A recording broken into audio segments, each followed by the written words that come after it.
கர்த்தருக்கு ஸ்தோத்திரம். இந்த நாள் தேன் துளி நிகழ்ச்சியிலே உங்களை நான் மீண்டும் சந்திப்பதில் அதிக மகிழ்ச்சி அடைகிறேன்.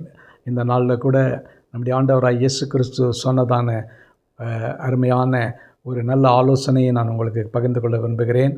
அவர் மத்தேயு எழுதின சுவிசேஷம் 6ஆம் அதிகாரம் 22வது வசனத்திலும் 23வது வசனத்திலும் இந்த காரியத்தை குறித்து நம்மோடு கூட பகிர்ந்து கொள்கிறார். கண்ணானது சரீரத்தின் விளக்காய் இருக்கிறது. உன் கண் தெளிவாக இருந்தால் உன் சரீரம் முழுவதும் வெளிச்சமாக இருக்கும்.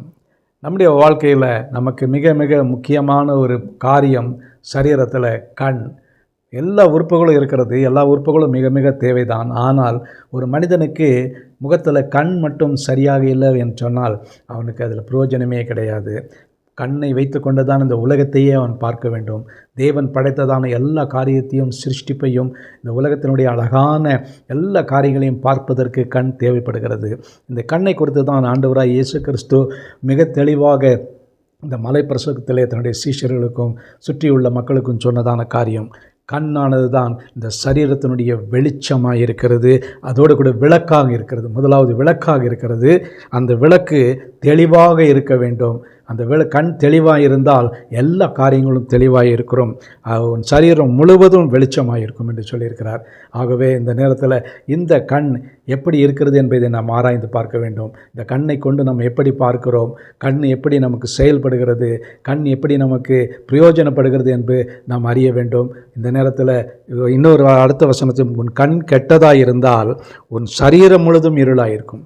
உன் கண் கெட்டதாக இருந்தால் சரீரம் முழுவதும் இருளாக இருக்கும். இப்படி உன்னிலுள்ள வெளிச்சம் இருளாக இருந்தால் அவ்விரவல் எவ்வளவு அதிகமாக இருக்கும் பாருங்கள். கண் கெட்டு போயிடுச்சுனாக்கா அது ஒரு இருட்டான ஒரு இடத்துல இருக்கிறத போல இருக்கும். அது ஒரு பயங்கரமான ஒரு அனுபவம். அப்படிப்பட்டதான அனுபவம் நமக்கு இருக்கக்கூடாது. நம்முடைய கண் எப்பொழுதும் வெளிச்சம் கொடுக்கக்கூடியதாக இருக்க வேண்டும். ஒரு சரீரத்துக்குடைய விளக்காக இருக்க வேண்டும். அந்த விளக்காக இருக்கின்ற வேளையில் நம்முடைய எல்லா காரியங்களும் ஆசீர்வாதமாக இருக்கும். இந்த நேரத்தில் இந்த வார்த்தையை குறித்து இந்த சிந்திப்போம். இந்த வசனம் நமக்கு ஆசீர்வாதமாக இருக்கட்டும். நல்ல ஆண்டவரே, நன்றியோட துதிக்கிறோம், ஸ்தோத்திரிக்கிறோம். எங்களுடைய சரீரத்தினுடைய இந்த கண் எங்களுக்கு ஒரு வெளிச்சமாக இருப்பதற்காக ஸ்தோத்திரம். எங்களுடைய சரீரத்துக்கு அது விளக்காக இருப்பதற்காக ஸ்தோத்திரம். இதை ஆண்டவரே இந்த உம்முடைய வசனத்தின்படியாக நாங்கள் செயல்பட எங்களுக்கு உதவி செய்யுங்க. இந்த கண்ணை கொண்டு எல்லா காரியங்களும் ஆரோக்கியமாக பார்க்க செயல்பட நீங்கள் கிருபை செய்யுங்க.